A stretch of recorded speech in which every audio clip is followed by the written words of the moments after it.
जो रोड्स हैं लगभग 400 किलोमीटर हैं जिनको हम लोग मशीनरी से क्लियर करते हैं। तो हमारे प्रायोरिटी 1 रोड्स पूरी तरह क्लियर है। Roads connecting hospitals, public institutions, main जो कॉलोनी के रोड्स हैं वो क्लियर किए गए हैं पहली प्रायोरिटी में। और उसके बाद अब हमारे सेकेंडरी रोड्स और इनर लिंक्स जो हैं उन पर काम चल रहा है।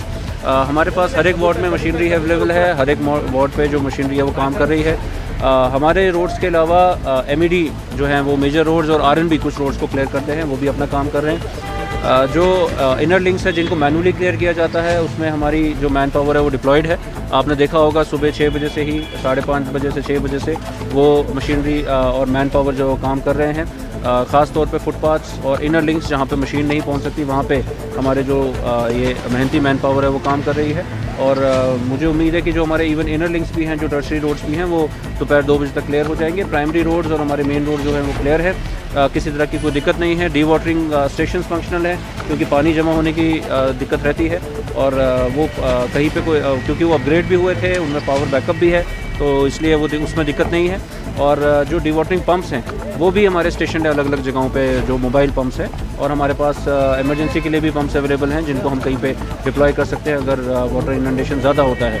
प्लस इस बार हम लोगों ने ये भी ख्याल रखा है क्योंकि ये चले कला है और फ्रॉस्ट जमने का खतरा ज़्यादा है, तो मैक्सिमम जो मेन रोड्स हैं, मैक्सिमम जो मेन लेन्स बाय लेन्स हैं, उनमें हम लोग सॉल्ट स्प्रिंकलिंग भी करेंगे इवनिंग में, ताकि जो फ्रॉस्ट है वो मिनिमम हो, पब्लिक को तकलीफ कम हो। इस चीज़ को इंश्योर किया जाएगा।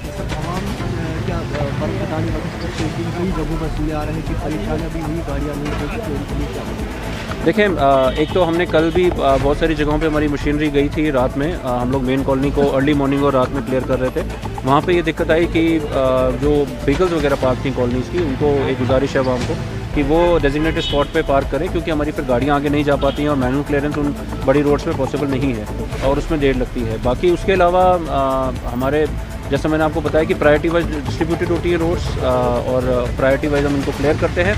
अभी जहाँ पे भी हमें कहीं पे इशू आ रहा है, भले ही वो हमारी सेकंड प्रायोरिटी या थर्ड प्रायोरिटी में आता है, बट अगर कहीं इमरजेंसी SOS आता है हम उसको कॉन्टैक्ट वहाँ पे भेज रहे हैं। हमारा कंट्रोल रूम एक्टिव है और पब्लिक से भी फीडबैक ले रहे हैं और वहाँ पे हम लोग मैन एंड मशीनरी भेज रहे हैं, उसको क्लियर कर रहे हैं। तो क्लियरेंस हमारा साथ साथ में चल रहा है। और कहीं पे अगर कोई ग्रीवेंस भी आती है, कहीं पे कोई डिले है, तो वहाँ पे भी हम कंट्रोल रूम हमारा एक्टिव है, उस पर हम रिस्पॉन्ड कर रहे हैं। सर, कल देखा कि परिवार में नेता कभी जगहों पर लगा था और खासकर स्मार्ट सिटी के अंदर कई जगहों पर इस तरह की हमने मन। देखें, कल मैं भी शाम को, जैसा आप जानते हैं, बाहर ही थे हम लोग और देख रहे थे कि हमारा जो लाल चौक है, रेजिडेंसी रोड, रिवर फ्रंट है और भी बड़े सारे ऐसे एरियाज़ हैं जिनको भी रिसेंटली अपग्रेड किया गया। इनमें बहुत सारा टूरिस्ट का आना रहा और बहुत सारे लोकल्स भी बाहर थे, लेट नाइट तक बाहर थे।